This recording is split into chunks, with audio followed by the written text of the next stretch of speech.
अस्सलाम वालेकुम। जैसा कि आपको पता है कि हम हीरोज़ पढ़ रहे हैं और आज का हमारा हीरो है मुस्तफ़ा कमाल, जो कि तुर्की के अंदर एक हीरो समझा जाता है।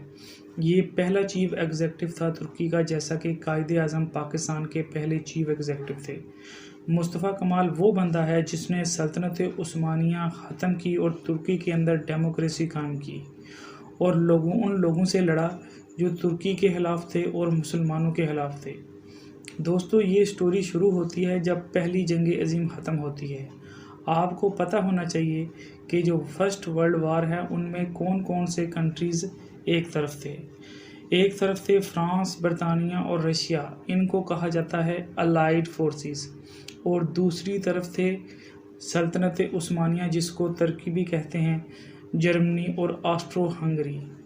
अब जंग जो है वो ख़त्म हो चुकी थी और आसपास के जो इलाके हैं, मिडल ईस्ट वगैरह, वहाँ पर जो जीतने वाली आर्मीज़ हैं वो जश्न मना रही थी।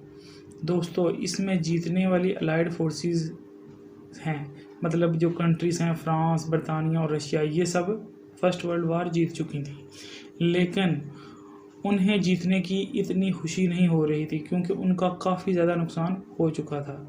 दूसरी तरफ जो सल्तनत उस्मानिया के लोग हैं, उनमें से काफ़ी सारे लोग खुश थे, इस वजह से कि वो कमज़ोर थे और उन्होंने जीतने वाले जो ममालिक हैं उनके कब्ज़े को एक्सेप्ट कर लिया था। अब जो अलाइड फोर्सेस जो जीतने वाली हैं, उन्होंने सब जो मेन इलाके हैं, जो बड़े शहर हैं, बंदरगाहें हैं सल्तनत उस्मानिया की, उनके ऊपर कब्ज़ा कर लिया था। लेकिन अभी एक इलाका जिसको हम ईस्टर्न अनातोलिया कहते हैं, जो तुर्की का दरमियानी या सेंट्रल इलाका है, उसके ऊपर अभी भी जंग जारी थी। वहाँ पे एक आदमी था जिसका नाम था क़याज़म कराबेकर। ये वो आदमी था जो एक छोटे से दस्ते का हेड था, कमांडर था, और ये अभी भी लड़ाई जारी रखे हुए था। वो लोग लड़ते रहते थे, जो इर्द गिर्द के जो इलाकों के लोग हैं उनको अपने साथ शामिल करते और अपनी तादाद में इजाफ़ा करते जा रहे थे, और अलाइड फोर्सेस जो हैं वहाँ पे कंट्रोल हासिल नहीं कर पा रही थी। ये किस इलाके की बात कर रहे हैं? ईस्टर्न अनातोलिया की। तो उन्होंने चूज़ किया मुस्तफ़ा कमाल को। ये एक आदमी था वहाँ पर जो सेंट्रल अनातोलिया में जाकर मामलात को सुलझाएगा, इसलिए उन्होंने इसको चूज़ किया। 15 मई 1919 को जो मुस्तफ़ा कमाल है वो कश्ती में बैठकर रवाना हुआ अनातोलिया की तरफ, लेकिन उसके रवाना होने के कुछ देर बाद जो अलाइड फोर्सेस हैं उनको पता चल गया कि ये वो आदमी नहीं है जो मामलात को सुलझाएगा, बल्कि ये मामलात को और ज़्यादा ख़राब करेगा। तो उन्होंने उसे वापस बुलाने की कोशिश की, लेकिन कुछ नहीं कर सके, वो नाकाम रहे। मुस्तफ़ा कमाल अनातोलिया पहुंचा और वहां जाकर उसने 19 मई 1919 को अपनी स्पीच की।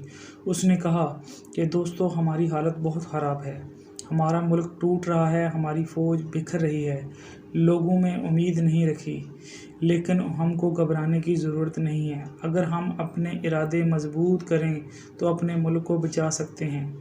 हमारी सबसे बड़ी ताकत आवाम है। जो आवाम उठ खड़ी होती है तो उसकी ताकत के आगे कुछ नहीं टिकता। मुस्तफ़ा कमाल की ये बात सुनकर लोगों के दिलों के अंदर उम्मीद जागी और धीरे धीरे लोग उसके साथ शामिल होने लगे। उसने एक मीटिंग बुलाई जो कि इर्ज़ुरम के इलाके में हुई। इस मीटिंग को कहा जाता है इर्ज़ुरम कांग्रेस। यहाँ पर मुस्तफ़ा कमाल और उसके सपोर्टर ने फैसला किया कि अब मुल्क की आज़ादी के लिए एक तहरीक चलानी होगी। इसके बाद एक और बड़ी मीटिंग सिवास के शहर में रखी गई, जिसको सिवास कांग्रेस के नाम से मशहूर है, ये याद किया जाता है। यहाँ पे मुस्तफ़ा कमाल ने अपने साथियों से कहा कि अब हमें एक नया तरीका अपनाना होगा। हमारी हुकूमत कमज़ोर हो गई है, जो सुल्तान है वो गद्दार बन गया है और अलाइड फोर्सेस ने हमारे शहरों पर कब्ज़ा कर लिया है। अब हमें आवाम की हुकूमत बनाना होगी। दोस्तों, मुस्तफ़ा कमाल ने लोगों के अंदर जज्बा पैदा किया। उसने कहा कि मुल्क को बचाना सिर्फ फ़ौज का काम नहीं, बल्कि हर शहरी पर फ़र्ज़ है।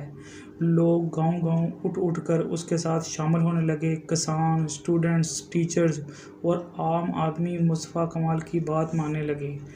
फिर उसने एक और कदम उठाया। उसने 23 अप्रैल 1920 को अंकारा में एक असम्बली बुलाई। इस असम्बली का नाम रखा गया ग्रैंड नेशनल असम्बली।